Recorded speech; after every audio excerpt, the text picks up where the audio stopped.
Let's make a start then, because we'll see where we are. Any apologies, Steve? From Adam and Pip. Okay, nothing from Helen. No. Any declarations of interest? Nope. All quiet. Minutes of the last meeting? All happy with them? Yeah. There was a problem with the numbering, which I'm resolving now. Right.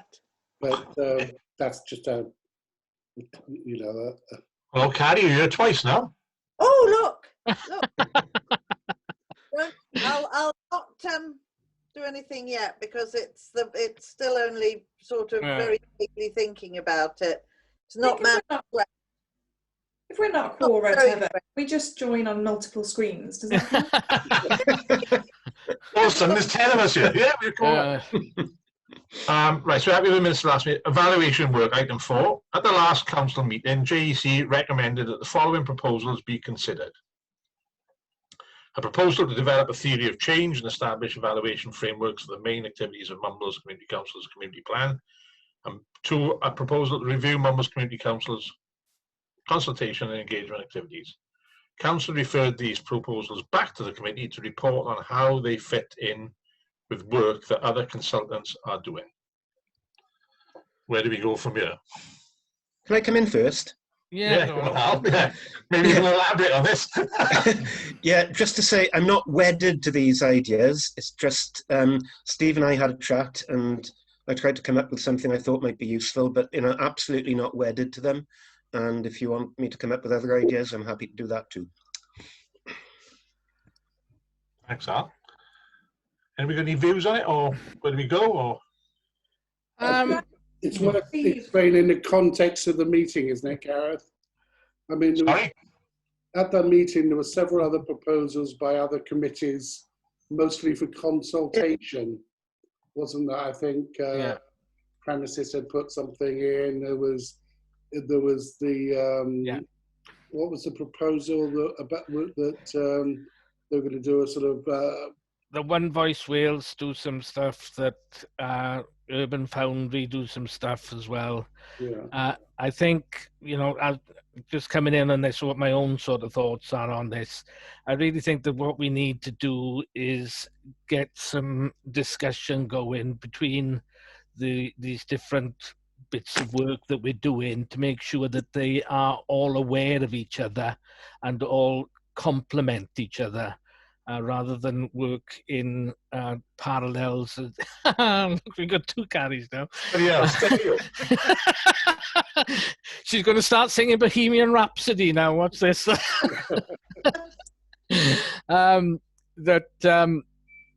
Anyway, that these things work in parallel and that they are aware of each other, and as I sort of said, that they complement each other. As I think Alan's just sort of saying there, I think Alan would be open to this, and probably I'm hoping would welcome this as well. But I just think that's what we need to do, particularly bearing in mind what is being proposed by the different consultations, which I doubt if Alan is aware of, and look at how these work together. And also the point I think that Rebecca made previously in one of these meetings is that if we are going to go down this theory of change route, we really need to get a lot of buy-in from councillors even before we go down that route, is my feeling on that. Yeah. Could I ask Steve, do you have the agenda up so that you could share your screen so that we could see what the proposals were that got bounced back? Yeah, of course. Or do you want me to read them out again? No, You want to read them? I've got a bit of a placenta brain going on, Gareth. Okay. So information does not stay in my head. I wasn't sure whether you were talking about the agenda for the council meeting, which had other things on it, or whether you meant Oh no, for tonight. Oh yeah, okay. Yeah, because it's written on tonight. That's on there, the 2 proposals. Yeah.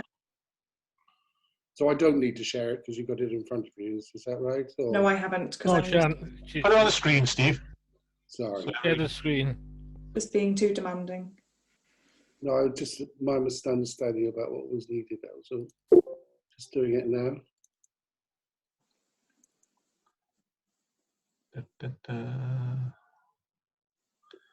I haven't got used to the screen sharing stuff yet.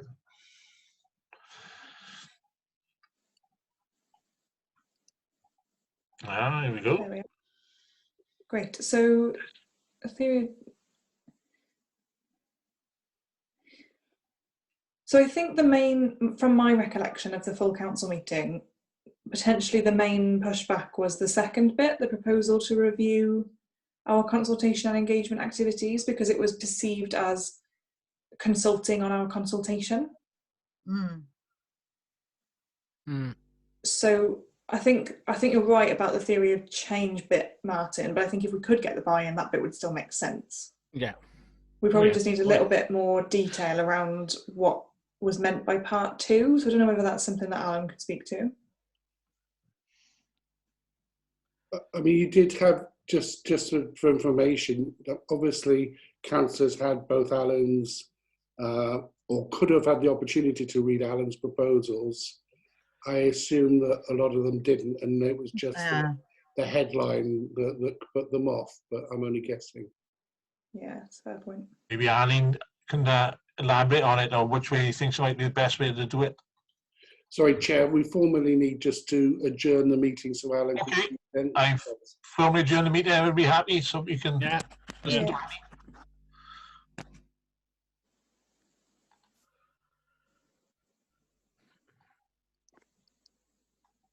Even Arlene didn't know what to say. Steve, could you stop the screen sharing? So I'm having difficulty accessing my documents behind it. There, lovely. So part 2 was the engagement activities, wasn't it? Yeah. Yeah. Good.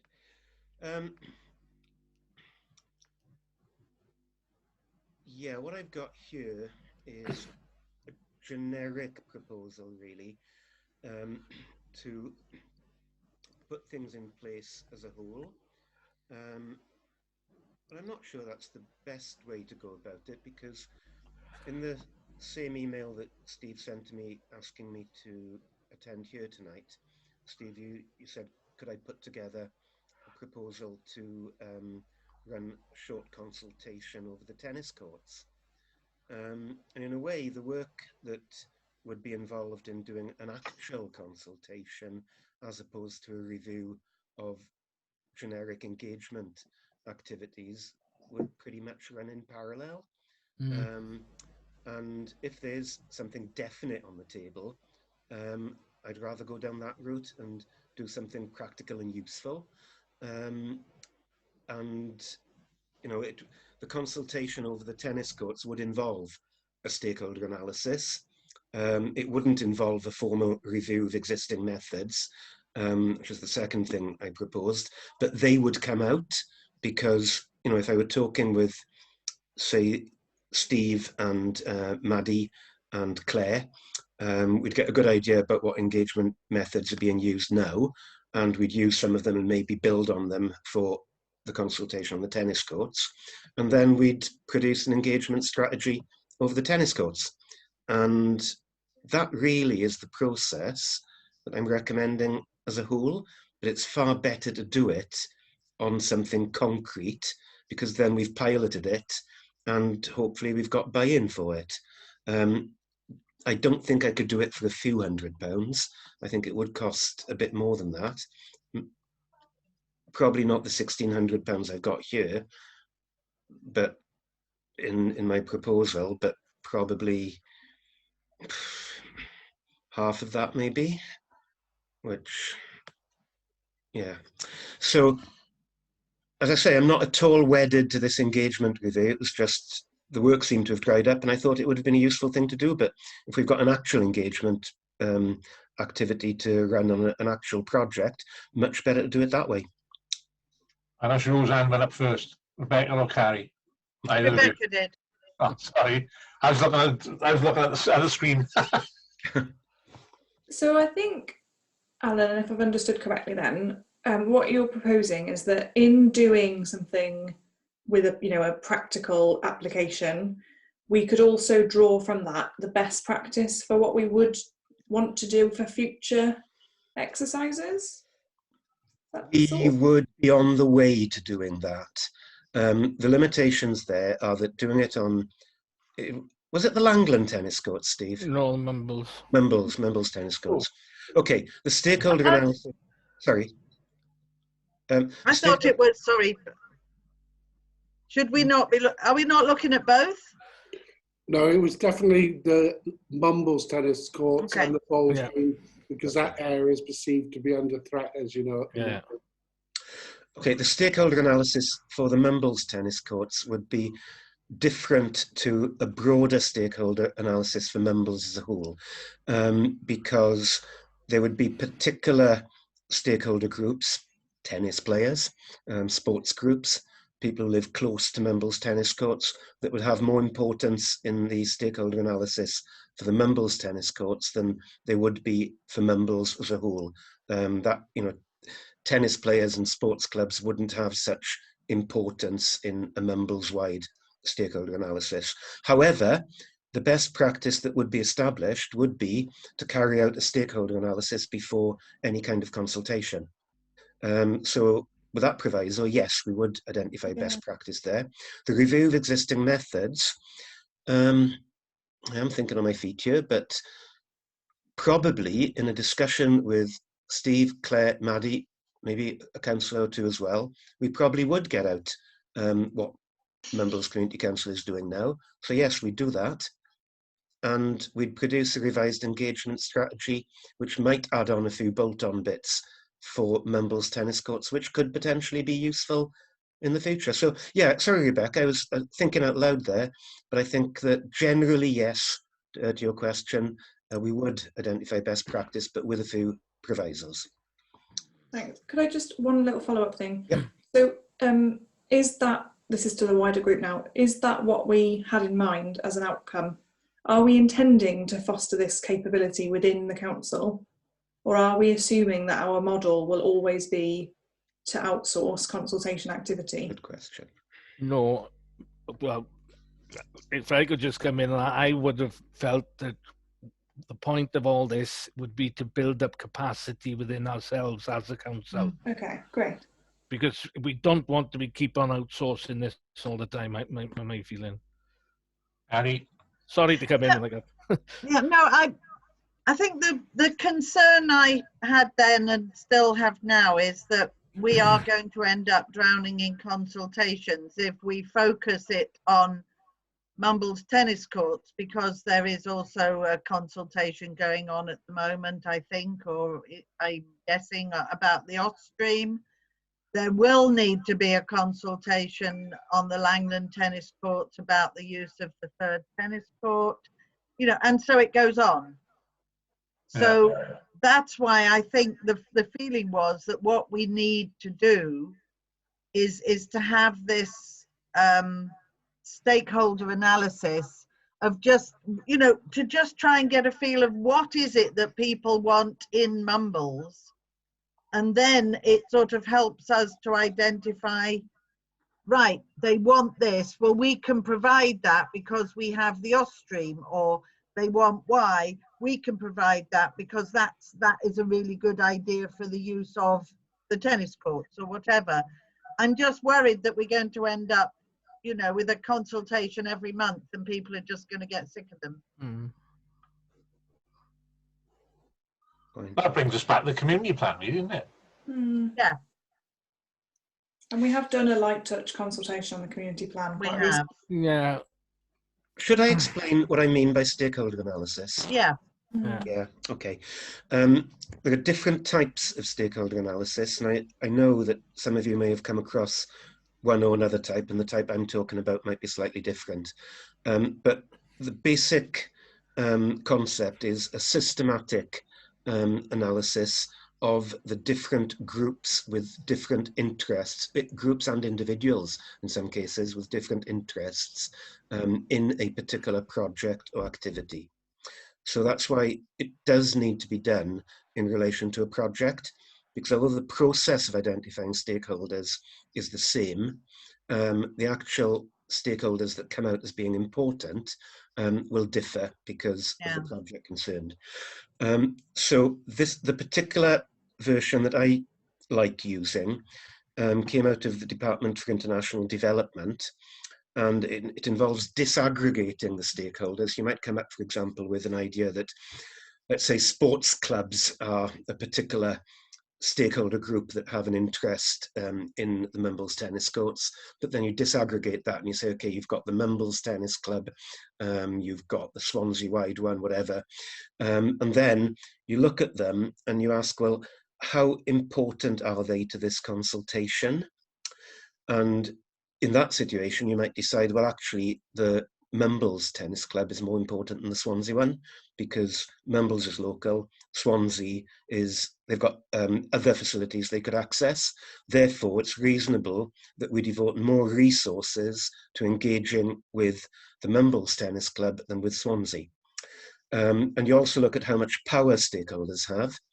And if they are powerful, then that's a different kind of engagement that's needed, because it's much more of a management activity and managing their expectations and keeping them on board, rather than trying to identify their needs and trying to respond to them.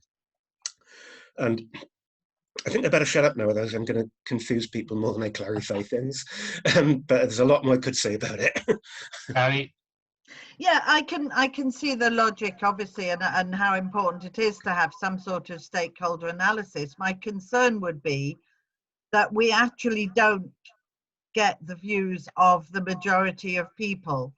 You know, yeah, they are tennis courts at the moment, but what we are wanting to look at is, do people actually still want them to be tennis courts? Now, if you consider that the tennis court users are the key stakeholder group, of course they're going to say they want the tennis courts to stay as tennis courts. But if you speak to parents of teenage children, they might say, oh God, no, please, you know, let's have something like a basketball court or something our teenagers can use. You know, if you talk to older people, they might say, we want the bowl screen because we like sitting and, you know, having a chat round. It's that's my concern, is that we kind of narrow it down too much. Can I come back to Carrie there, please? Because you're spot on. A lot depends on who does the stakeholder analysis and who the important stakeholders are that are decided upon. And that's a value judgment, basically. And you've just been expressing your values and thoughts there. And it's that kind of expression that's important in the stakeholder analysis. You need a diverse enough group to make sure the points you make there aren't lost. But then the group decides, okay, out of all these potentially conflicting needs, which are the ones that we as a council think are the most important that we listen to? Does that make sense? Yeah. Thanks. Thank you. So my thoughts about Carrie's concerns are that the reason this is a risk at the moment is that we as a council think of engagement extremely late in processes to make decisions. Like, basically we're about to spend money and then we think, oh, we really ought to ask the community. Right. And then hearing your response, Alan, to what Carrie just said about stakeholder analysis, I'm wondering actually whether I really don't want to say this out loud because we have a lot of training on our minds, but is there actually a piece of work to do about understanding the role of engagement and where it should be in the process, what the impact of it can be, why it's beneficial, and then some of the techniques and best practice? That would be good. Can I that would be very Martin's good. waving his hand frantically. Yeah, can I come in on that? Because my feeling is on this is I think that we could view this as training in itself, really, because by doing the process, hopefully, because you know I'm a big believer in training by doing a lot of the time, because Yes. you know if you talk about things in the abstract, and you know let's be honest, you know and I don't want to talk about other councillors, they're not here, but, you know, we've got to get buy-in from people on this. And I do sort of think that, you know, if we can demonstrate by showing, almost that's the best way of getting that buy-in, really, is because, you know, we can sit in a classroom, do training or what have you, and it's all just very abstract and sort of stuff like that. But if we build into, you know, and I quite like this idea of having something quite specific, really, and, you know, quite, you know, in relation to everything else that we've got going, it's quite focused. So, you know, this is something that we can focus on. We've got this bit of land here, you know, the tennis courts and the bowling green, you know, what would be useful there? And also the point that Carrie makes there, I think this is a very valid point. And you know, we did this when we discussed this. We have got a group there who are quite vocal, haven't we, at the moment? But they are not the only stakeholders. And, you know, Exactly. we've got to understand this, and this is part of what doing a stakeholder analysis is.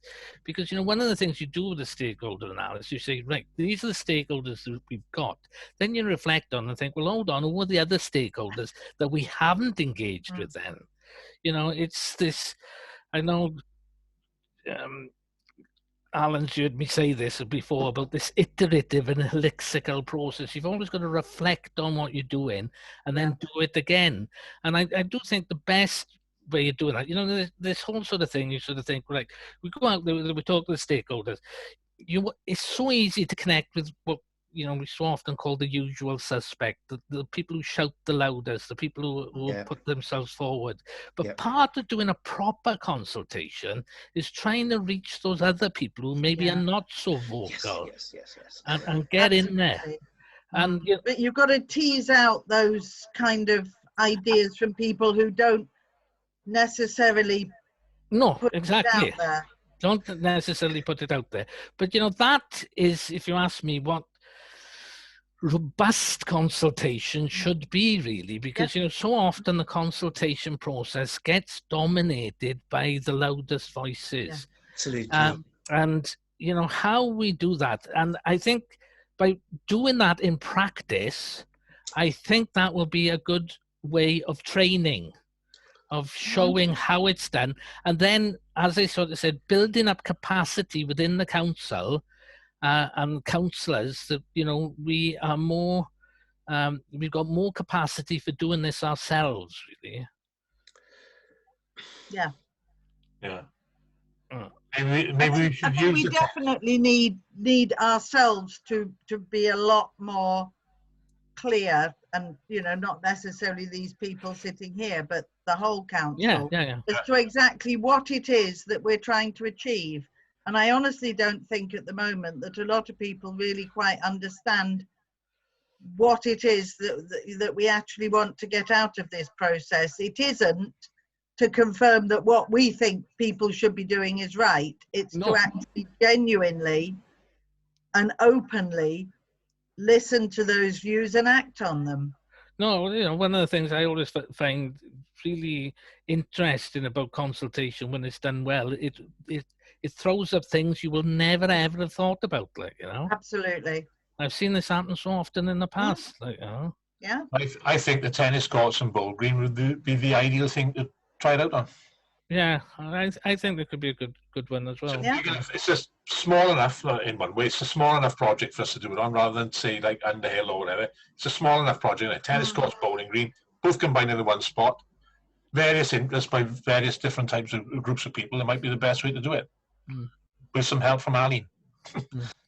The other thing about the tennis courts consultation that will be a really good training point is that the outcome is we are very narrow in scope in terms of what we can actually deliver after the consultation. So at this point in full council, the land is owned by city and county. We can say what we found out, but ultimately we don't own the land. And so being able to communicate, we want to hear your views, but this is as far as we can take them, is really important. Otherwise you just will instantly switch off half the people you want to engage with next time if their first experience is you didn't listen to what I said anyway. We didn't listen. Absolutely. And again, I really much believe that is part of the consultation process, is giving people realistic expectations. Because so often in consultations I've done, say, in communities and stuff, what do you want? Oh, we want a health centre in the community. Well, a health centre costs millions of pounds. It's just not going to happen. Or a swimming pool or something like that. It's just, you've just got to manage those expectations early on. Absolutely. So I'm conscious that Steve thinks this is the meeting where we talk a lot and we don't agree any actions.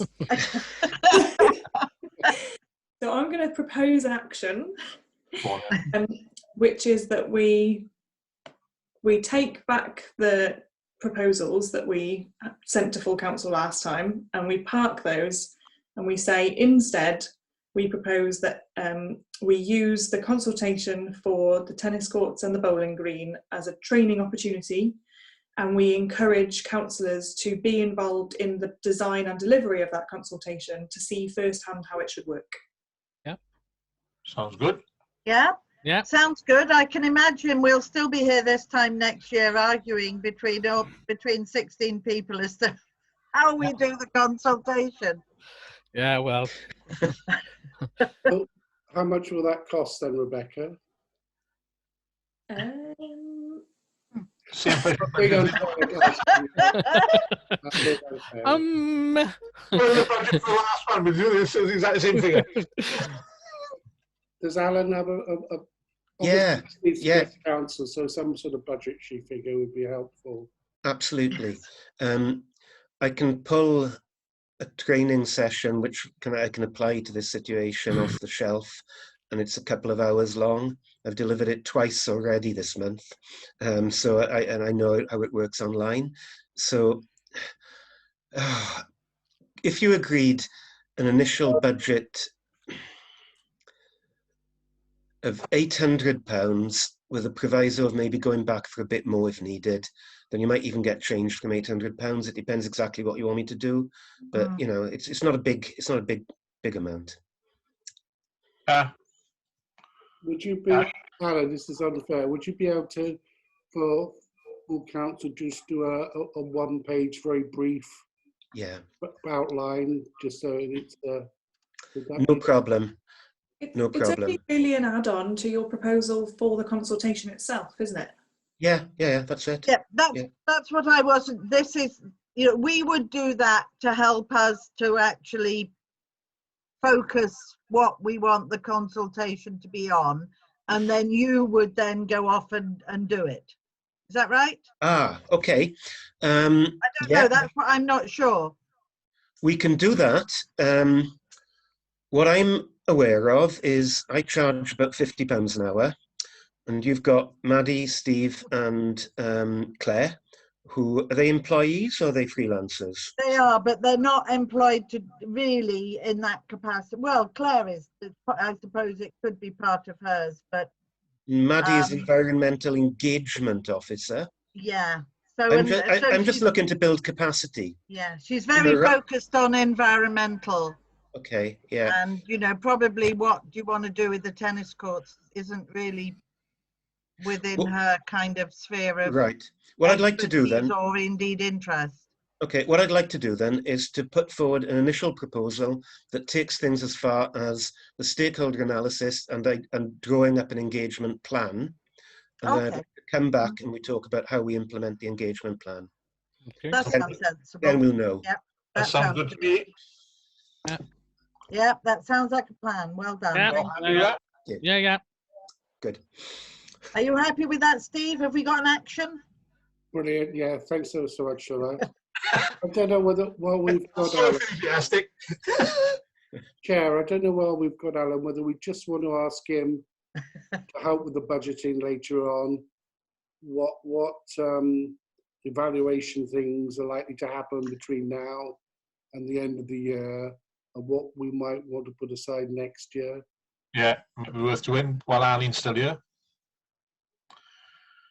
What figures are in the budget, Steve? What we got left? Is it there? Was it? Well, there's a lot there because there was a huge transfer from last year, so there's about 1,300 there. But obviously that doesn't have to be spent. No. But we need to put in a figure for next year. So yeah. It's just a sort of guidance from Alan on what he knows where we are and he knows where he wants to take us, I assume. I'm not sure I do, really. You didn't want to hear that, did you? No, you're supposed to be guiding us in this. Okay. I'm sort of taking a leaf out of Martin's book here and talking about an iterative, step-by-step or adaptive planning approach. There needs to be buy-in, first of all, because I think the next stage is about getting buy-in from councillors to the community plan and to an evaluation approach to it, and to how that evaluation should be carried out.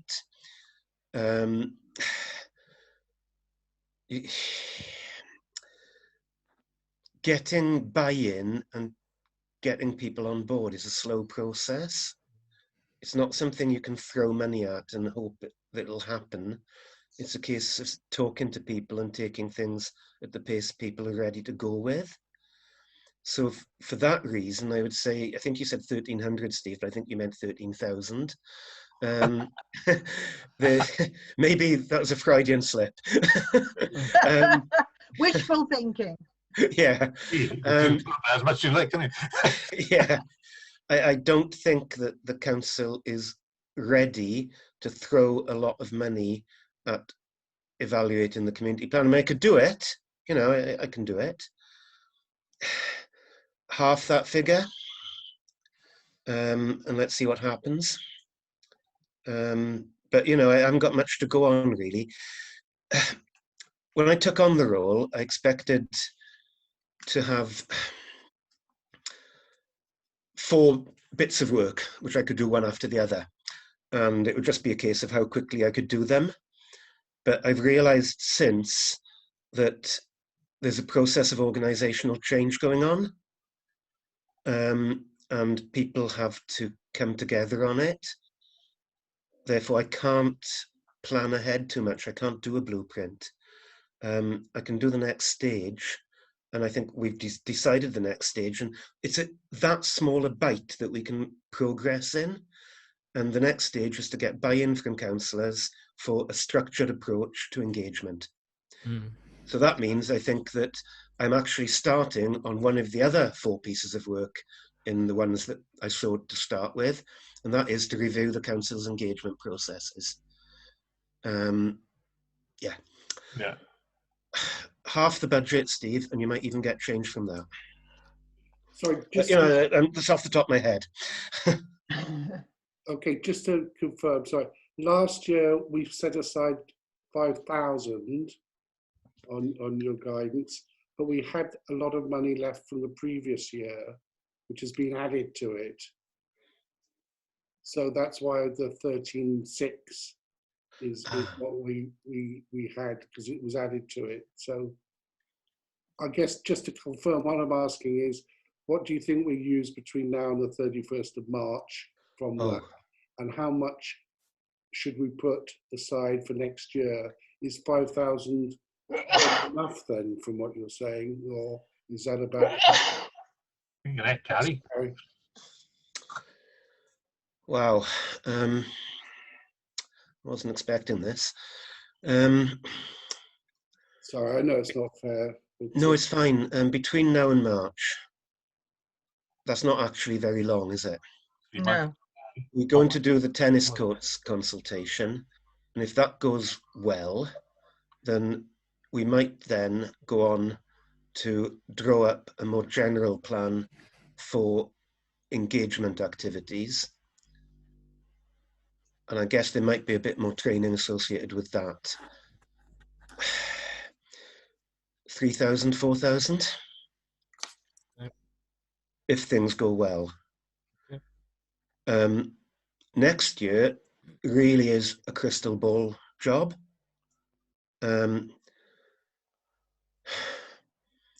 Let's say there's going to be, how much is set aside at the moment in the budget for next year? Is it 5,000? Yeah. If it is, yeah, it is. That was what the last month's committee carried on at the same amount position. Yeah, that should be fine. Yeah. And you'll get change, hopefully, from this year as well to carry over. But, next year, it's possible that you'll actually want me to be doing evaluation of the outcomes you've achieved, in which case that might need a bit more. But I don't know if that'll be the case or not. Sorry, you've got two people who want to talk. Firstly. Yeah, I suppose one of my sort of desires, which I don't know, as you say, whether our fellow councillors are ready for it, but I think we need to actually learn and become used to self-evaluating. Yeah. I think we all should be looking and reflecting back on what has been achieved. I mean, it could be done, certainly I think it should be done within each committee, because there's an awful lot of just tick a box and carry on without ever stopping to reflect on actually how successful you've been, and actually to reflect particularly on where you've not been successful and what the reasons for that is.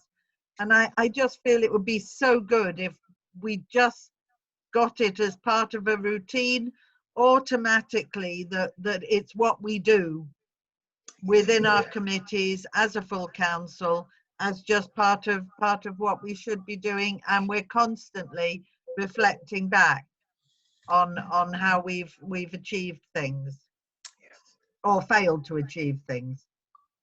Yeah. Rebecca? I think I'm just a lot more pessimistic.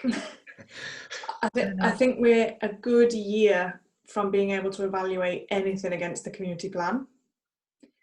Yeah. And I think if we talk about it incessantly for that year, by the time we are actually in a space to be able to do it, people will hear the word evaluation and switch off.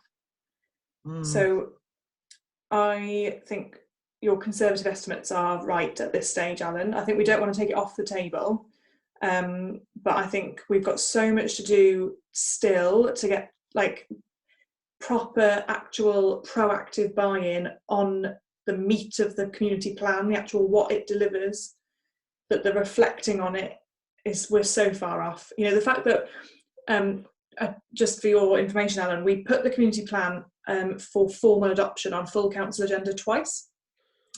And that was intended. We intended the first time to be really sticky and people to have lots of issues and not like it, and for us to be able to have a proper discussion.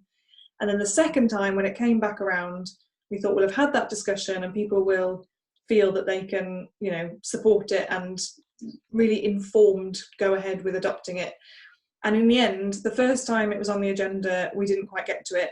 And so the second time I was absolutely dreading. I thought we're going to be on this agenda point for half an hour at least. And it sailed through. And to me, that is because people didn't engage with it properly. Yeah, absolutely. Yeah. So I don't think most of them had even read it. Yeah. So I think let's keep it at a level for now, so that it doesn't, we don't want to go backwards on where we've got to with the need for evaluation, but let's also not be banging on about it every single month for the next year. Yeah. Sorry, I think just to clarify, I don't think I was thinking specifically of evaluating the community plan. I was just thinking of actually having that kind of mindset within the committees, that we just do reflect on what we have achieved and what we have done and whether we've done it in the best way. Yeah. So not in some massive big thing, but just, to just get ourselves into that habit of thinking about, could we have done that better? Let's have a look next year at doing it this way, just to see if maybe that might be a bit better than how it worked last year. Yeah. And I just feel we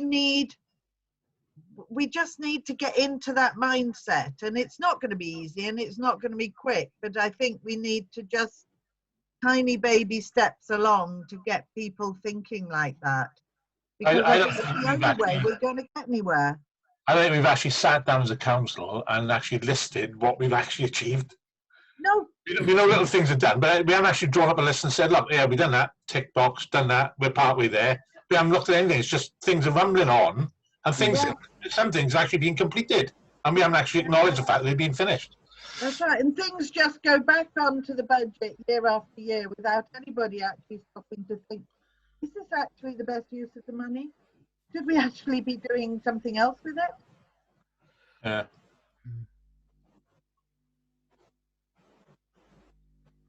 Deadly silence.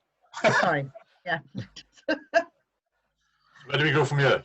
Keep it on the back burner. Bite size. Bite size. Yeah. Bite size. I think that's the key thing is, and I'm sure Alan has that in mind with what he's proposing. Yeah, very much so. I'm thinking back now, you know, calling something a theory of change is not maybe a good idea. Might be better to just talk in more like the terms that Carrie's using there, getting people used to thinking about what they've achieved or what they want to achieve, and that will lead people towards the theory of change. Yeah, absolutely. Naturally. So, yeah, bite size. I don't know how you can minute this, Steve. Bite size, step at a time. Bite size, baby steps. Yeah. And perhaps to look in the not too distant future at helping the council reflect on what it's achieved, something like that, and what it might want to achieve, something along those lines. Yeah. Maybe. Just to further manage the expectations and share my pessimism with you all, so in my day job, as I get more pregnant, I get more pessimistic. I don't know what it's about. So in my day job, I spend all day trying to get people to think in terms of outcomes rather than outputs. Like, great, you wrote a report. I don't care who's read it. Like, what have they learned? What's happened with it? Yeah, what's it changed? But in this circumstance, I genuinely think we need to think about outputs, because that's how far behind we are. We are. Yeah. We don't even stop and think about what our outputs have been to then think about the outcomes. We're just, you know, in terms of like if you were looking at a maturity level of our strategic thinking, that is where we're at, in my view. Okay. Rebecca, we're below that, aren't we? We haven't even started, because we haven't engaged with the community plan. We haven't even got to output stage, have we? We're, you know, we're doing stuff. Introduction, we're still on me. Yeah, lots of activity, I suppose. You're right, Steve. Yeah, lots of activity going on. Yeah. Huge amount of activity, but yeah, how much of it is actually productive is another matter. So here's the first stage to actually spend a bit of time reflecting on what has been achieved. And that will introduce the concepts of outputs and outcomes. Yeah. That'll be good. Yeah. And that's as far as we go. And then we stop and we take stock. Yeah. And then we look at how that's gone. Yeah, I think that's the best way forward. Yeah. We do that periodically with the newsletter. But anyone who edits the newsletter will tell you it's a nightmare dragging. It's like pulling teeth, isn't it? It is. It really is. Who edits the newsletter? Claire. Good. So would it be useful my having a chat with Claire about before the next newsletter is produced, and perhaps doing what Claire does anyway, but in a bit more depth? Yeah, I think what, you know, the process that Claire goes through in pulling the newsletter together will be a good process of getting a snapshot of what is going on. How hard it is. Yeah. You know, what has been achieved, because I think, you know, a lot of the time as well, people carry on and sort of stuff like that. And Claire's got to pull it all together. And, you know, as I sort of said, it is like pulling teeth a lot of the time, because, you know, sometimes you talk to council and it's not very forthcoming. But, you know, things have been happening and sort of stuff like that. But, you know, putting it together in a narrative, which you need to do in a newsletter. And to be honest, you know, when I read the newsletter, you think, oh, yeah, you know.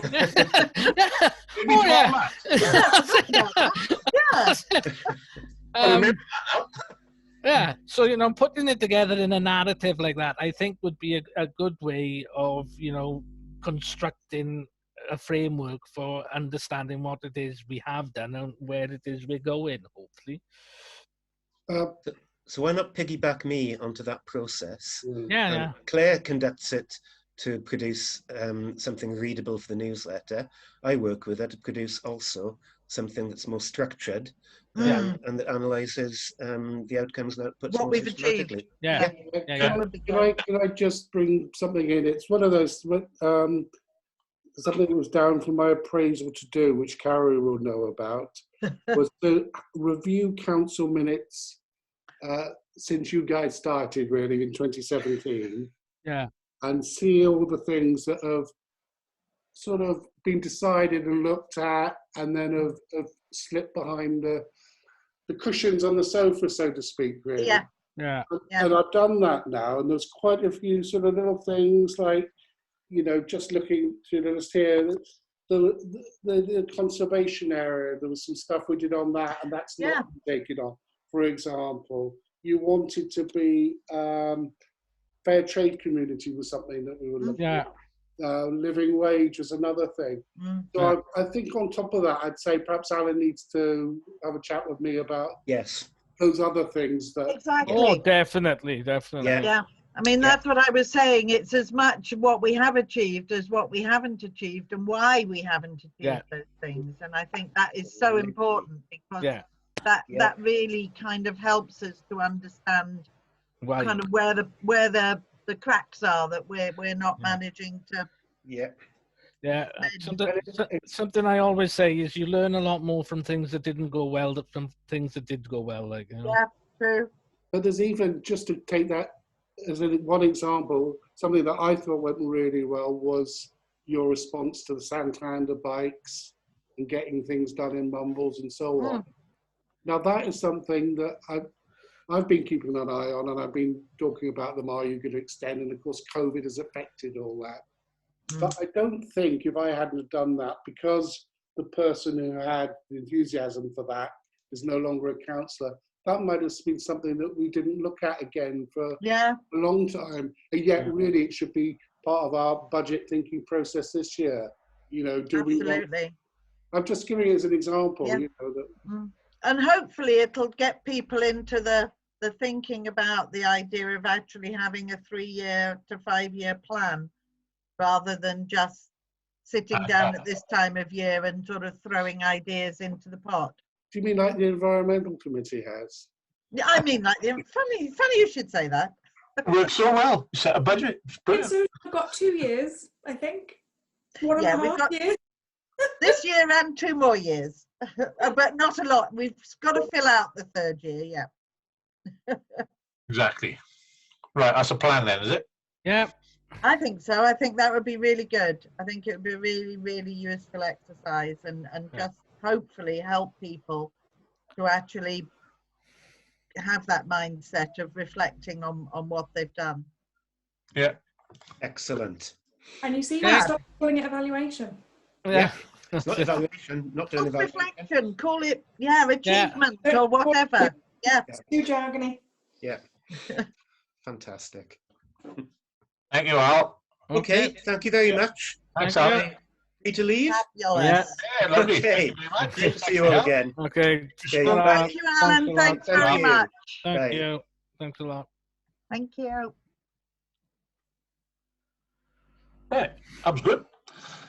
Excellent. Excellent. Oh, get Alan back quick. Skills audit. Help.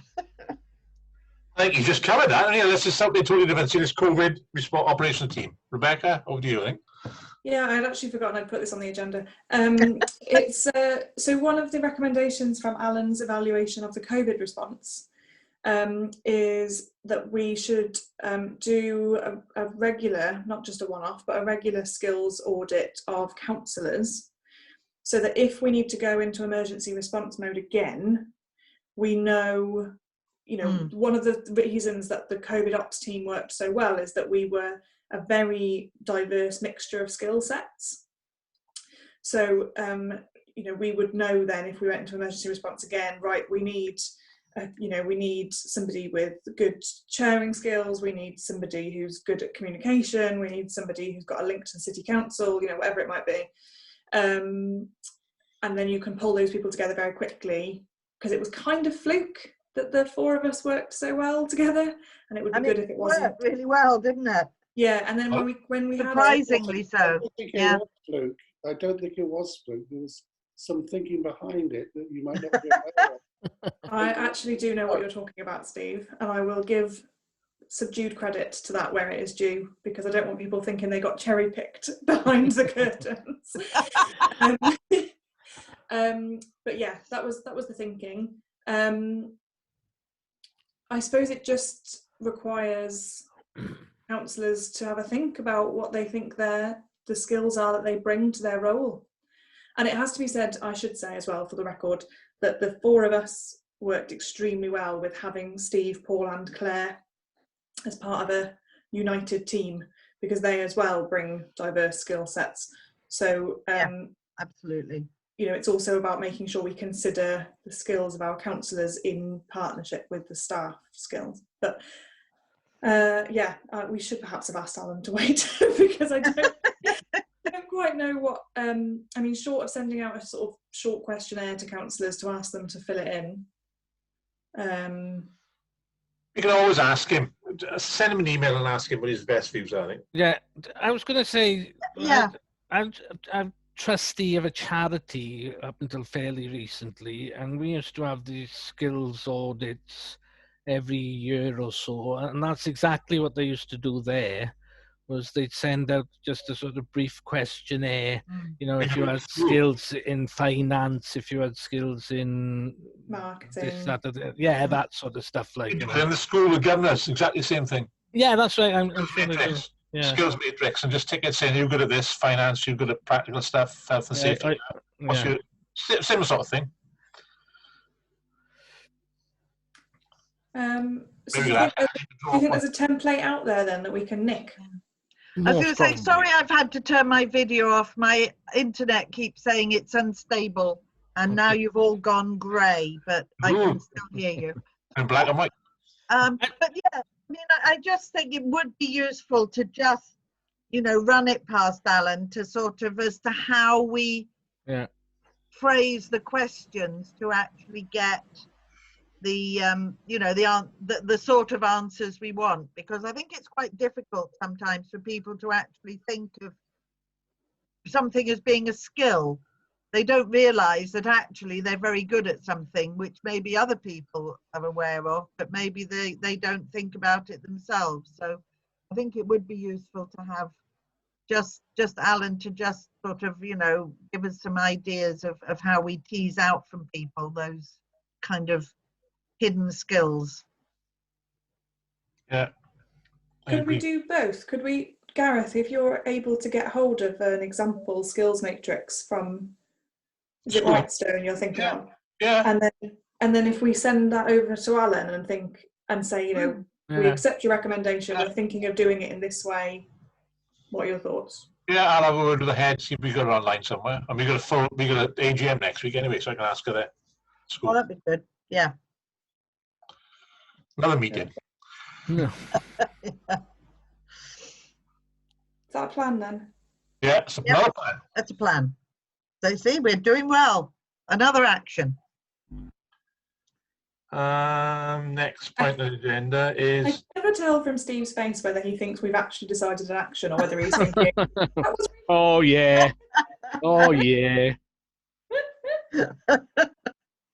This next one should be interesting. SA1 report from the working group or working party from SA1. Yeah, shall I just quickly say something on that? Obviously, Pip is leading that. Yeah. It hasn't met yet, so... Oh, okay. So nothing to report. Not a lot to say. Anyway, on that, Pam was in the meeting earlier. She had her iPad, she had her computer back today from SA1, and she couldn't use it because it still didn't work, even though it just come back apparently repaired. So says it all. Well, I think it says it all, the fact that they haven't met yet. That just kind of sums it up, really, doesn't it? You know, nothing actually ever quite happens. I think with the SA1 part, they're supposed to repair their machine. They still didn't repair it, even though they said they repaired it. So it just works both ways as well. Yeah. The thing is, we have met with SA1 and we have given them a template of the outstanding issues that we have, and we've asked them to address those, which I think I've reported on at an earlier meeting. I did produce a document following that meeting that we had with SA1, but as you sort of said, Pip really has taken the lead on this, and we haven't really had the chance to sort of catch up on this because Pip's got a lot on his plate at the moment. But I have produced a document which, well, it didn't circulate today. I did discuss it with Steve, but we thought it would probably be best to leave it for another time. In relation to our social media presence and the way that we manage our social media presence based on the discussions that we had with SA1. But, you know, that is a document for a discussion at another time, to be honest. Okay. But the thing is, I do think it needs to be something that needs to be continually monitored, and with SA1. That's whole sort of thing that we discussed last time, where councillors now should be communicating directly with SA1 and getting a ticket number issued directly from them, and then we can chase that up. But to be honest, I've had 2 tickets issued already, and I've had no follow-up from them. So, you know, this would mean just have to follow up with them. Like that. What ticket? Yeah. Speeding ticket, parking ticket. You know, we've had this thing with, and I brought this up with Steve as well. I know, Steve, you've had a chance to discuss it with SA1, where we've got a feedback form on our website, which is just not working. And when we had the meeting, which must be at least 3 weeks ago now, we did ask for it to be removed, and it still hasn't been removed. So anyway, so that would just be the follow-up on that. Cool. Anybody else any views? So have we got a contract with them, a fixed term contract? Was it a fixed term? And hasn't that term been and gone? Yeah, it has been and gone, yes. Yeah. Got no ties to them. No. And that's worth, you know, considering as to, well, I mean, as I raise it every time, you know, why don't we look at something else? Well, you know, we need to could look at something else, but it's what else we look at to I know. Give us, you know, Well, take on a member of staff. We did talk about that last month. Yeah. You know, I think could be a lot to be said for it. We'd have a lot more control over them.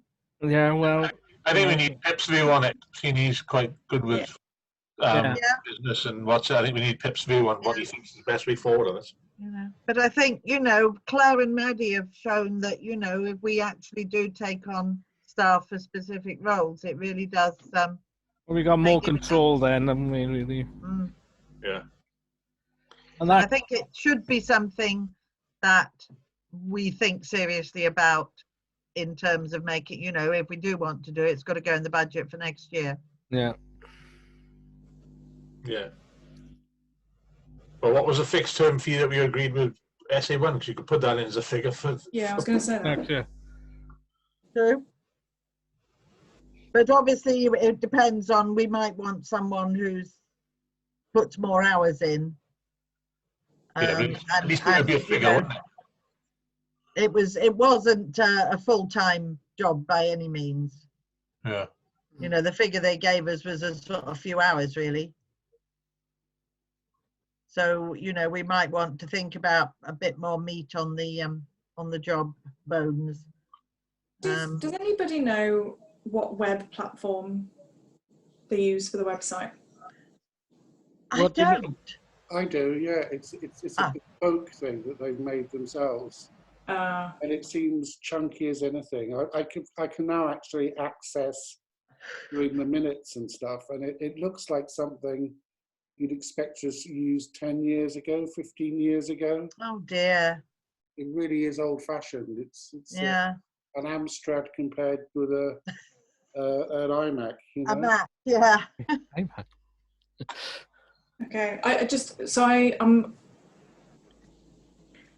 there's a risk that I'm going to stray into having an interest, so I'm being careful what I say. But I think on the hardware side is a different issue, because that is a set of skills that lots of people don't have, including most councillors.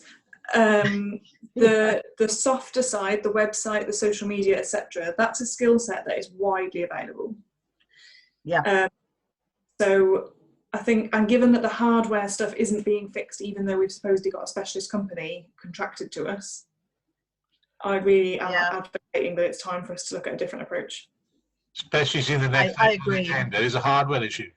Next up the agenda.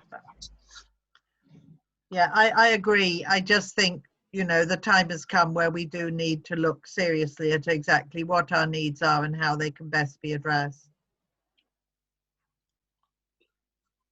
And, it might mean that perhaps councillors take on, or our existing staff get more directly involved in the social media side, and we focus on getting real good skills in terms of actually keeping all our technology up and running, particularly if hybrid meetings, if not totally online meetings, are going to carry on. They're going to be something that we're going to be using for some time in the future.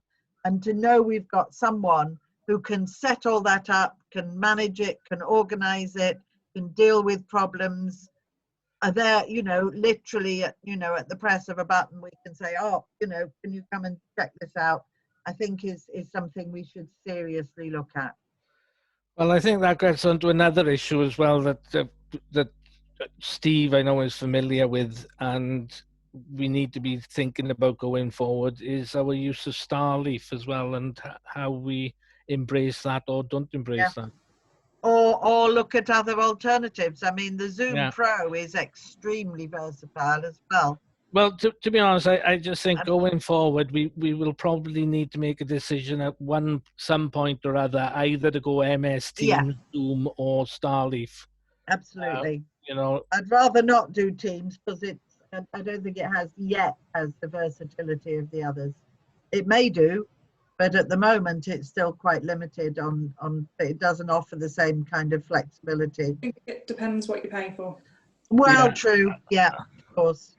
Yeah, I was going to say, don't want to be controversial, but I completely disagree with that. I think there's a lot more functionality with Teams than there is with Zoom.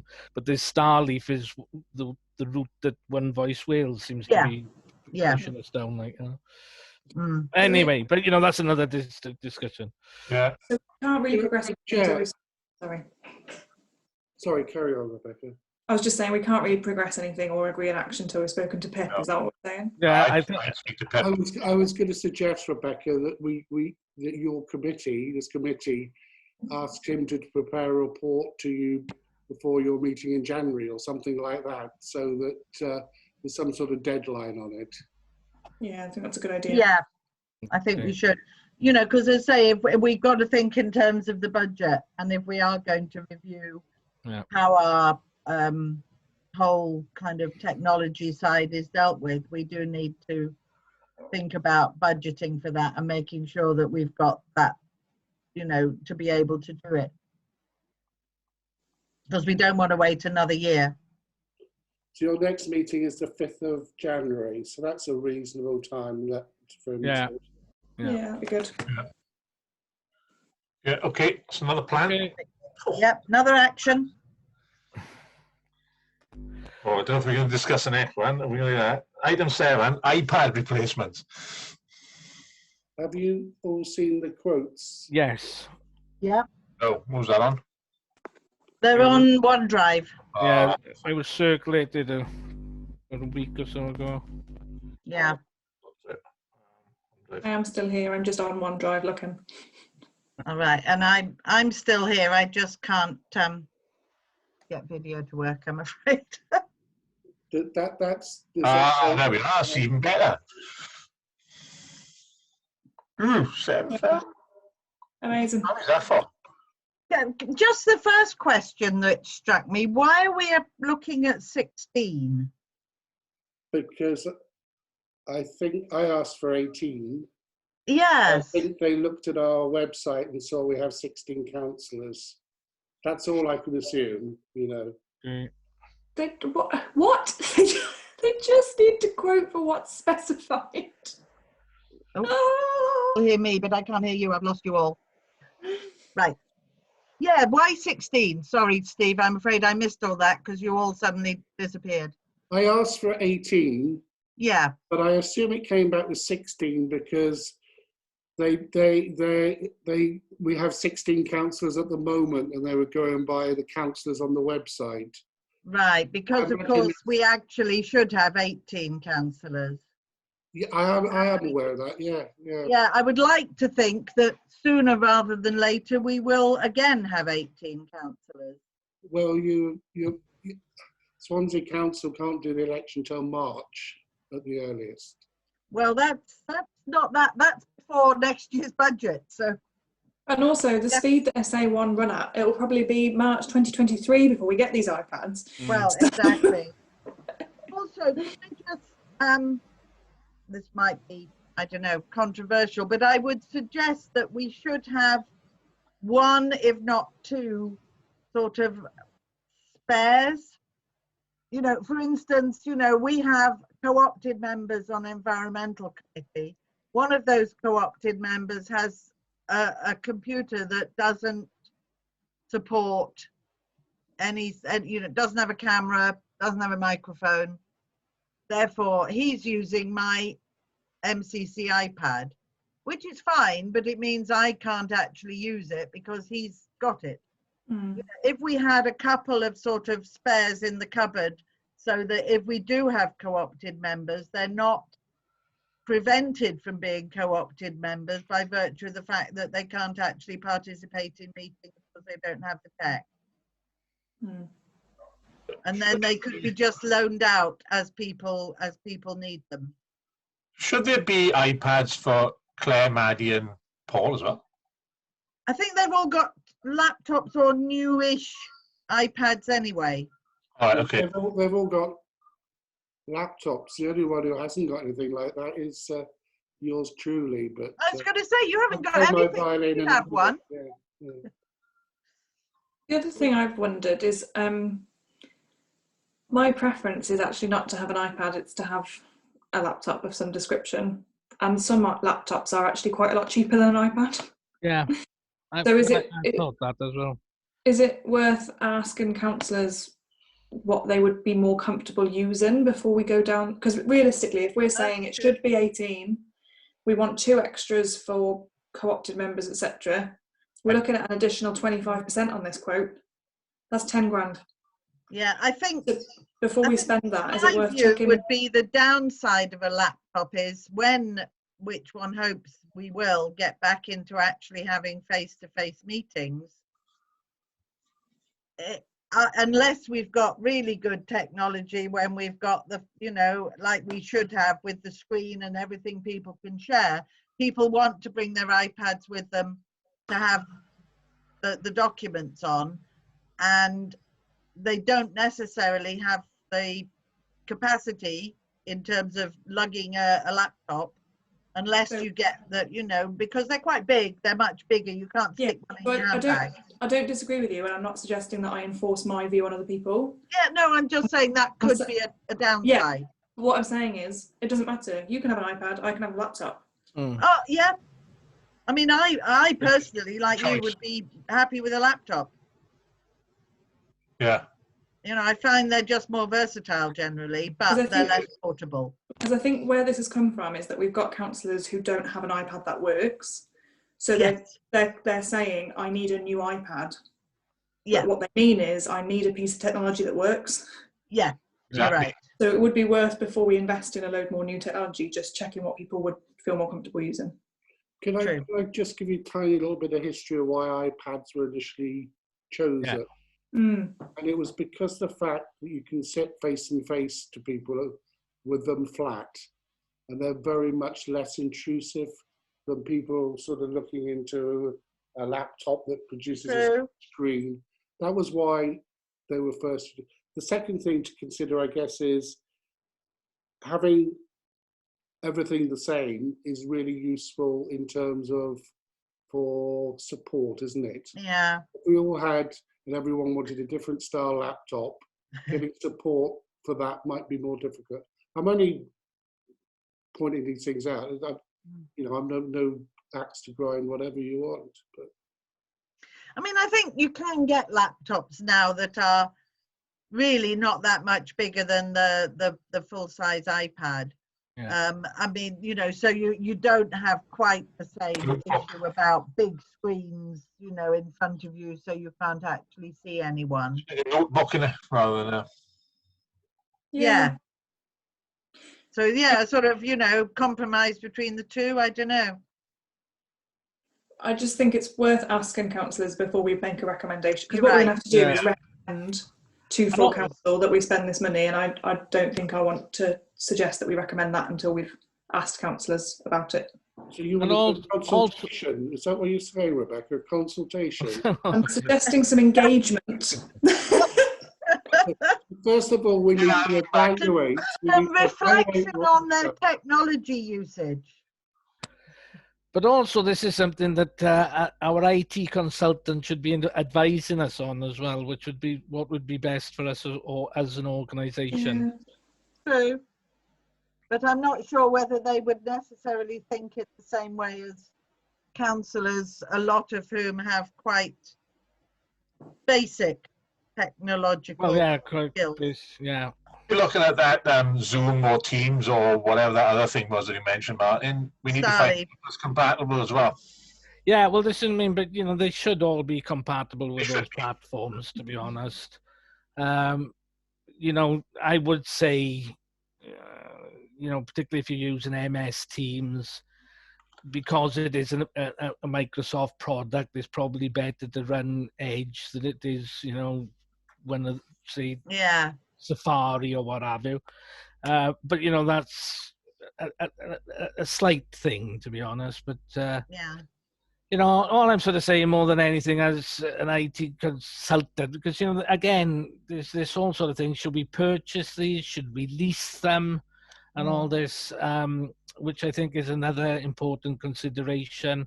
And really, that's the sort of thing that our IT consultant, our IT support should be advising us on. Yeah. Well, if you remember, I literally did ask them that, and yes, trying to put up the. Is that the right page? Yeah. So this is what they came up with. Yeah. Yeah. It's the first quote that's relevant because that's for the 32 gig, which is fine.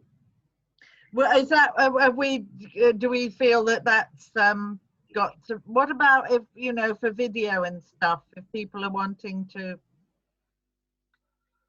I don't know. I just personally, I always feel it's better to have too much than too little.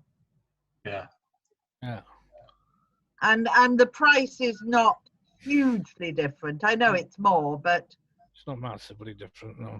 And just apps and everything. If we want a really sophisticated video conferencing app, that uses a lot of space. And the more we go on, the more sophisticated stuff becomes. So personally, I would say we would be better off going for bigger rather than smaller.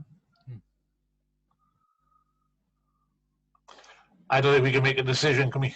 We can't make a recommendation anyway to full council. Well, I think we can. We can recommendation, I think, like Rebecca said, and actually sort of saying to people, what would you be most comfortable using? Ask the question, but rather than just say we're buying 16 iPads. No. Or 18, or 20. Or 20 iPads, yeah. What would you prefer to use, a laptop or an iPad? Yeah. Especially if we're going to be in lockdown and carrying on from home, it might be better to have a laptop in front of you and sit and stare at the screen of a laptop. That's what I mean. Yeah, it's a lot easier to do one of these Zoom meetings or team meetings on a laptop than it is on an iPad. A hell of a lot easier. Much easier. That's why I always, when my laptop works, I try to use it rather than the iPad.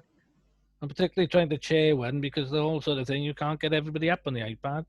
Yeah. I used the desktop today, and it's much better than trying to do the iPad. First time I've installed Zoom on my desktop, and it's much easier. Yeah, a Just lot get easier. my screen. I'm definitely with Rebecca. I'd go for a laptop rather than an iPad every time. Yeah. Do You wonder sometimes just some of the councillors actually use their iPad. Yeah. Yeah. At the meetings, they don't even bring the iPad with them to some meetings, so make sure you actually use them. Yeah, ask the question. Let's find out who uses what or who wants what before we go any further. Okay. Item 8, review of the 2022 council spend. Yeah, should I share the document with you? Yeah, please, Steve. 2022, we're doing a 2-year. Review 2022 council spend. It's supposed to be 2021, isn't it? I type it out. It could be spent to the 31st of March, yeah, this year. Sorry if I got that wrong. Right, so 8 and 9 are actually the same. Oh no, one's council, one's JC, sorry. Yeah. Yeah, okay. This will be familiar, Carrie, because what we need to do is what we did in environmental. We need to work out what we're going to spend.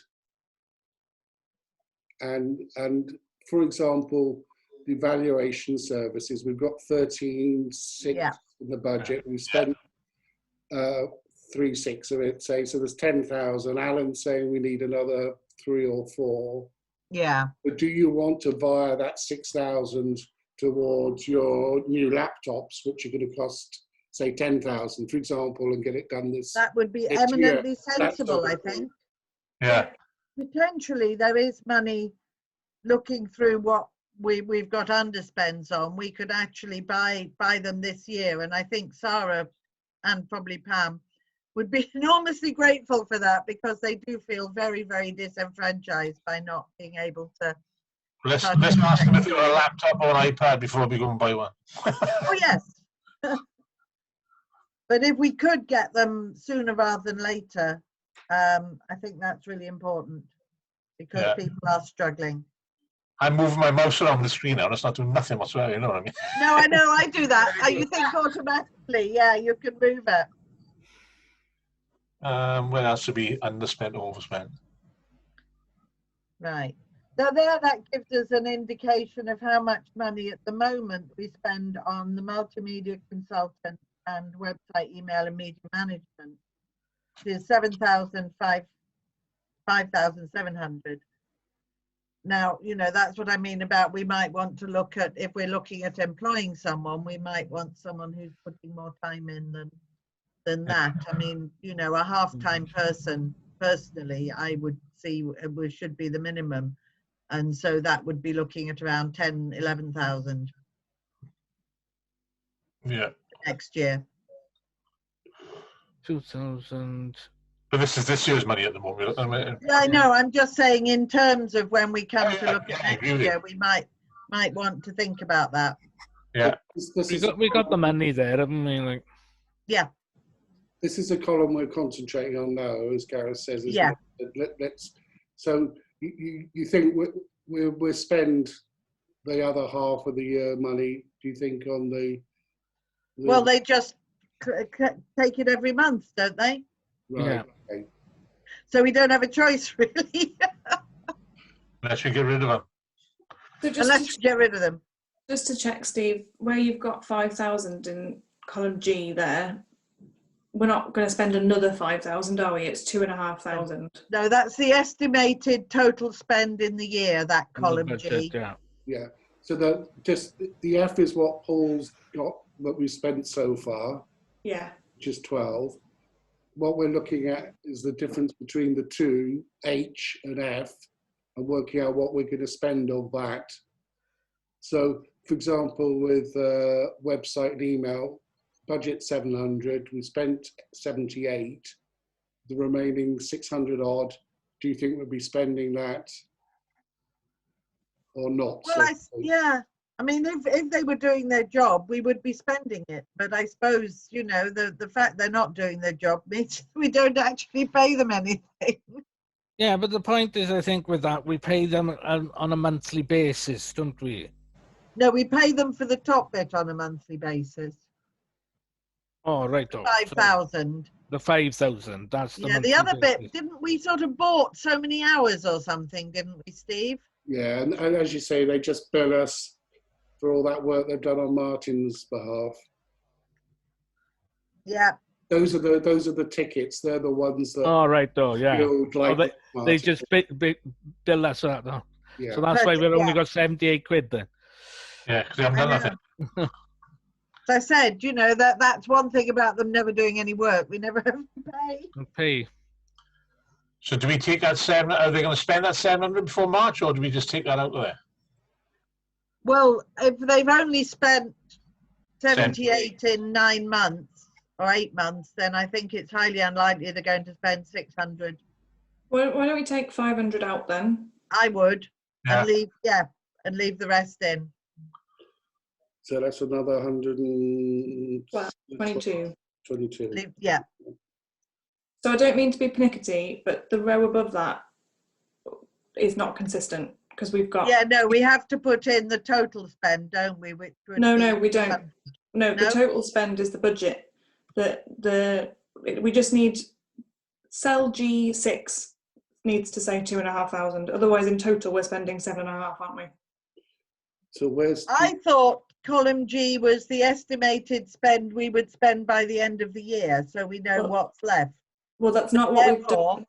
But that's not what we. 7G should be 200 because that's what we will spend by the end of the year. Yeah, that's right. Okay, in that case, G4 needs to be more because it's 4,000 on top of 3.5 already spent. That's true. On the evaluation services. Yeah, so that should now go up to 7,507. The top one, G4. I thought Alan said 4,000. We've got 10,000 left, yeah, roughly. Yeah. Yeah, but if we're talking about estimated... Hang on, let him finish, Carrie. 4,000 is what Alan said. And he wanted 6,000 via to laptops. I've just put that in. I could have, do you see what I mean? So that makes 10 added together. Oh, right, I see. Okay. So that makes sense. That's one approach. But then on the next line, it's different because the difference between 5 and 2.5 is 2.5, but we've got the 5 in column G. No, you're right. Yeah, sorry, I'm talking rubbish. It should. Yeah, it should be 7,600 in the top one. That takes us up to our 13,600. Yeah. Right. I think I'll tell you what I'll do actually is I'll put 13. I'll tidy it up afterwards, but just while we're going through, I'll put the full amount. I'll get rid of this line altogether. And what you'll get is a sum left over at the end, won't you? That you can decide how much of it you want to use. So sorry about this. Right. Okay. So that I'll be consistent now. Okay. Yeah, with you. So yeah, it's only 200 of that, isn't it? So, yeah. Yeah, estimate's been 200. Yeah. Website, email 1,000. I think that's a monthly fee, isn't it? Yeah, so that will be up 1,500. Yeah. Yeah. Marketing, £6,000 is only, we spent 1,279. By March, we're not going to spend it, are we? No. Have we got another newsletter coming out in this financial year? February, yeah. Oh, yeah. But we've got a different line for that, so never mind. Yeah. Yeah, we're not going to spend that. Marketing, publicity, leaflets and posters. I'd say we should leave another, round it up to make a 2,000 in total. Yeah. And then that gives us 4,000 left. Especially if you're going to do some consultations work, innit? You might spend some money on literature or something. So yeah, $2,000 by March, that'll be fine. Okay. That's next one, newspaper printing. Well, yes, a second is going to be roughly the same price, isn't it? So yeah. So that's an overspend of 1,900. So yeah, so we're actually going to be over on that, aren't we? Given that the first round actually cost more like £2,000, is it not worth making the estimated spend 4,000? True. Yeah. when I think it was 199, wasn't it? And I misread that. So, yeah, 2000. So it should be 4. 4. Yeah, that's what. Yeah, just round it up. And should this be double that figure, more or less? Was it 12? Yeah. I'm guessing so, yeah. Yeah, it ended up being way cheaper because we used this new system of local young people, which is great. Which is what, yeah, that cost us 581, so that was a real saving on what we expected. Within about 20 minutes of them picking it up from the centre, and mine was somewhere in the box. It was brilliant. I know. Training. Oh, well, despite our best efforts, trying to actually get people to commit to training is an uphill struggle, isn't it? Yeah. I mean, because now we've costed in Alan's training into the evaluation services. Yeah. Are we realistically going to persuade people to do any more training? So we did have a list of things we wanted. I take it out. We haven't done them all. No, I'd take the £3,000 out. I'd put what, 500 quid in it just to the end of March, just in case. Yeah, that would give us one more training course. Mm. Yeah. So that's, Yeah. that 1,400 altogether then with the 9. Yeah. Yeah. Community consultation. So where's the money coming from that we're paying Urban Foundry? The main Urban Foundry is off stream, and that was a separate budget figure, wasn't Right. That's so we don't need to. There's nothing more we've got to pay Urban Foundry for. What about the top shops, the West Cross top shops consultation? Where's that from? But that's is that place planning? Is that something different and something done by economic? Is it? Okay, yeah, I thought the other was going to be economic. Yeah, that's fine. Yeah. Okay. Do we want to take any money from our community consultation now? It sounds like we've got it covered through other budgets. Yeah, we've got it covered by evaluation services, haven't we? Either that or through economic and Ostream. So we could take that balance up then. Yeah. Great. Banner stand, controversial banner stand. IT support. Huh. Well, that's another one in there to go. I'm not sure what the difference between IT is and the other heading. Well, how come we spend 404 on that and 78 on the other? So maybe, in fact, we've actually spent nearly 500 on IT support. Yeah, I think it's the distinction between the hardware side of things and the website softer, side of things. So I think yeah, IT support could be computer repairs and all that sort of stuff, and I think so. And all that sort of stuff. Yeah. Okay. Do we need that? It's only 400 quid. Something could come up between now and March, couldn't it? I'd leave that in. I think we'd better leave it all in. Yeah, I think to be on the safe side. Marketing plan. We haven't spent anything. It's £1,000 on the budget. We're not going to spend that now, are we? I think this was the project that I was going to deliver, or coordinate, and I coordinated the COVID response instead. So it's not gonna happen this year. So I would take it out. I think we can safely leave that as 0 then.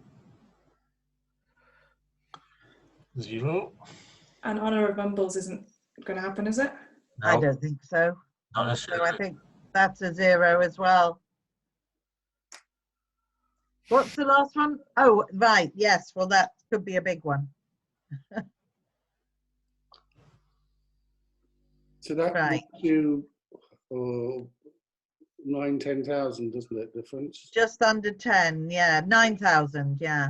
There's the money that we were gonna via from the evaluation services won't be included in that figure either, because you put the full 13, didn't you, at the top? Yeah. Yeah. So there's no varmints done so far at all. Oh, yeah. that's true. There's actually 6,000 to spare out of that 13,600, isn't there? Yeah. So our actual surplus is about 15,000. Why the laptops? Or I would. I think that's the key. I think that's the important thing, and we just put it to new kit. I've done this wrong again, haven't I? Only on that one line. Keep on doing the same mistake. So it's 3.5 plus 4, isn't it? Is that right? Yes. Yeah. So say Well, 7,600. 7,600 we said we'd put it as, and that leaves around 6,000 spare. There we are. So Great. So we've got plenty of money for laptops. We've got £15,000. Yeah. So I say we via all of that surplus into iPads and laptops. Yeah. Yeah. That's what we need. It is. Yeah. what about the newsletter? Do we need to put any more into that? Ah, yes. No, haven't we already? I thought we put that in. We doubled the. That's wrong. Page 22. Yeah, it'd be nice if it was that much. Oh, there's a minus in front of it. Oh, yes.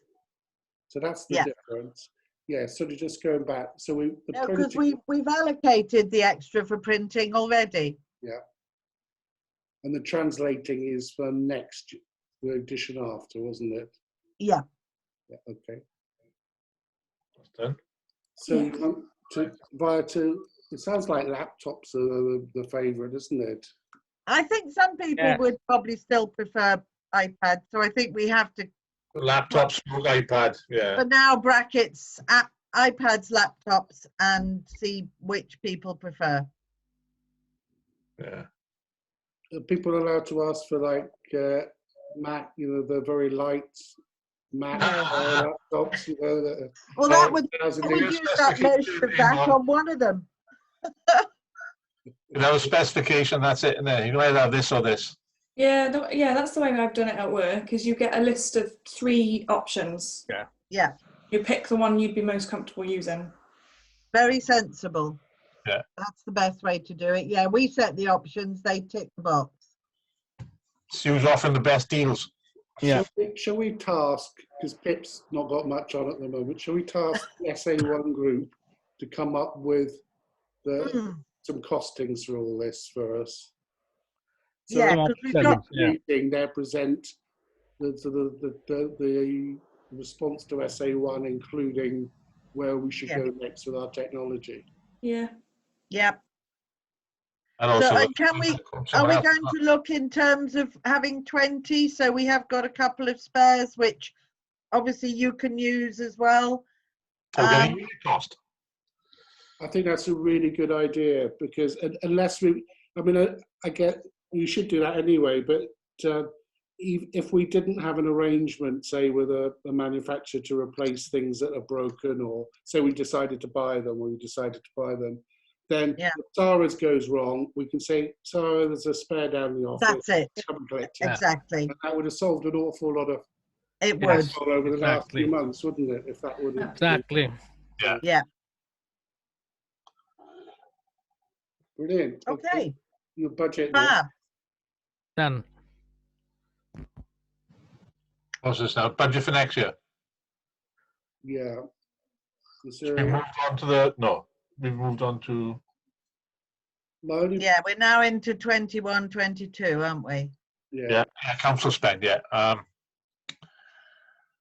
Well, as I say, I think J2, J3 and J13, we need to think about how are we going to do that next year, and that may be something that needs further discussion than we can just decide now, because if we are thinking in terms of appointing someone, we may want to review those costs. After speaking to Pip, see where we go after speaking to Pip and get his views on where we go. We'd have to put probably a significant more budget into that, I would have thought. We'd probably have to double it, Yeah. Do you think we should do that now with so that Paul, when he's looking at the budget's got some sort of idea what's going to happen? Why not? Yeah, Paul is surely going to be happier if we tell him we want to reduce figures than raise them, What right? about, yeah. Shall we just put it all under multimedia? Yeah, Yes, yeah, I think that Yeah. would make a lot of sense. yeah, let's just put it all together. So what's up? Say a sum up then for that. 12,000? Yeah, 12,000. Because we've got to count for on costs as well as the actual salary, haven't we? Yeah. And then take out that bit and the IT support bit. So Yeah, take out J3. And J13. Yeah.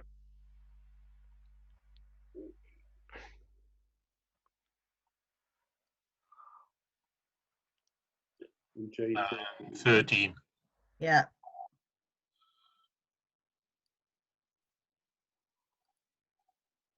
Yep. Yeah. Okay. Right. Well, we now know that newsletter printing is going to cost a lot more, don't we? That should be 4,000. Is it based on what? Based on this year, yeah. But distribution, we can. No, Well, that's right. That's yeah. No, that's that's. So the same, depends how many we're doing next year. 3. Was it? How many do you send out? No, well, that's based on, we spent roughly 600 on distribution of 1. So for 2, that's 1,200. Fine. Publicity banners, we've spent loads on them this year, but I couldn't see them in the budget. Where they just came under, generally under leaflets and things last time. Must have. Yeah, there was no budgeted amount specifically Right. for them, so it must have been, yeah. Yeah. Do Well, you mean do we need a separate budget, or can we just put them in that 3,000? That probably seems to be sufficient to do all of it. Yeah. On J5, you mean? Yeah. Yeah. Yeah. Just make it Take that out. publicity, leaflets, posters, and banners. Do you mean the banners that we've had for COVID response? Yeah. I think Paul has a separate COVID response budget somewhere. No, but that we also have done banners like for Mumbles Fest, and so you know that we need to recognise that. Hopefully, no, not this. No, but there were 1 or 2 other banners. I think we did. No, maybe not. I don't think so. But we should have. Hopefully, next year we will want banners for other things. Yeah, Yeah, for sure. Fest and all them things, isn't it? Yeah.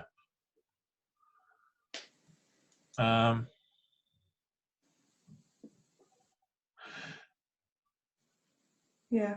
So the community consultation figure still looks Massive. huge. Yes. That can be altered, can it? Manners. Manners? Actually. Manners. Yeah. Yeah, we all need some Manners. manners. If only you could spend £3,000 and get manners, eh? But That would be good, wouldn't it? you must have been told, Rebecca, as a girl, manners cost nothing, you know. Right, this community consultation figure looks massive. What are we doing? Yeah. Yeah. We don't need that. What do you think we should?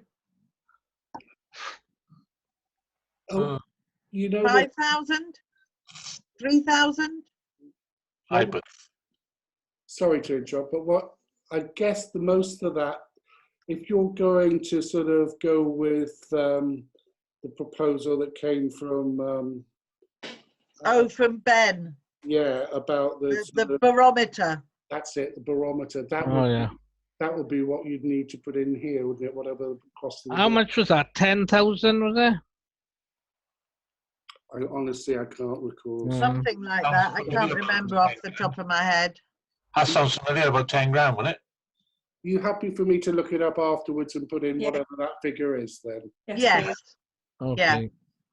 I think it was about 10. Yeah, I think it was. I think we can safely take JE12 out because we're not going to buy another one, are we? No. Well, I thought you I'm were. not moving the one we got either. Yeah. Much as I'd love to have them all around the area, I don't know, you should move that one that's already there either. we're not going to move it. Is the marketing plan going to happen, or is that for another time? Or I Babies might intervene. Yeah, I think Take it up. if it gets to like the end of my maternity leave and it looks like we've got an underspend, we can always buy it. Yes, true.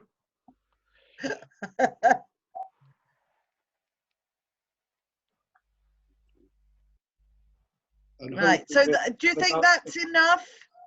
That last figure would come down, hopefully, wouldn't it? I think they seem quite expensive for what they were. Okay. I was concerned it wasn't enough. I'm just thinking of the kit that we'd need, or will our current projector and big screen be sufficient? No, Is this that figure from whatever they're called. Starleaf? Starleaf. That was for all the kit, if you recall, the screens and. Oh, right. Right. Okay. Is there anything else that we ought to be putting in that we haven't? Gareth, sorry, as chair, I'm going to have to leave, I'm afraid. I can't think of anything. But I will leave you guys to your pondering. I'm conscious of the time as well. Yeah. It's 8:45. Yeah. Oh, gosh, yes. I mean, I can't think off the top of my head of anything else. I think if we can do these budgets for tonight, so Paul's got something to look at, I think we can call it a line on that then once we've done Yeah, this. yeah. Yeah, you go, Rebecca, if you're going to Okay. go. Thanks, everybody. Speak soon. Okay. Bye. See you. Bye. Bye-bye. Are we still call it? No. Yes. Yes, we are. Yeah, there's 3 of us. Yeah, right. Yeah. What's next then? JEC review and JEC budget. Well, we've just done that. Yeah. Yeah, future generations report. Well, Sadly, we're missing Helen again. Yeah. report requests from committees. There was nothing on that, is it? I don't think. And nobody said anything to me. Well, we have got 1 or 2 social media requests, but you know, we can just put them straight through to Claire. Yeah, that's fine. But there will be some quite big publicity things coming up shortly Yes. from environmental. But if you're happy with that, we can just put them straight through to Claire. Yeah. Is that all right? Right. Yeah. Well, that's environmental. Well, that, we can all go the same time as Rebecca. Look, meeting finished. Yeah, because none of the other reps are here now. No. So tomorrow now we got premises and Rob's and tourism. Oh my God! He postponed it, but Tim moved premises. See, that should have been last week. It should have been last week. Yeah. But he didn't turn up at the other meeting anyway. He should have been at the economically one there. So I don't know. No, I know. Okay. Okay. Thanks, Steve. Thanks, everybody. Okay. Well done, Gareth. Thank you. Bye. Bye.